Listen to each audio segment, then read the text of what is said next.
Yun, magandang araw mga kaibon, no? May good news tayo.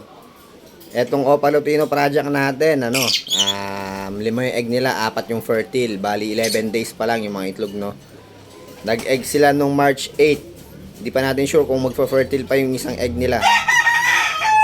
Tapos, pag nagkaroon ng visual ng Opalutino dito, syempre, ipaparaffle natin yun. Yung mga kasali lang sa raffle natin, yung mga naka-follow lang sa FB page natin, tsaka sa YouTube channel natin, no? Yung naka-subscribe. Yun. Tignan ko kung yung sa TikTok din, yung mga nag-follow din doon. Sali na rin natin sa free raffle birds natin.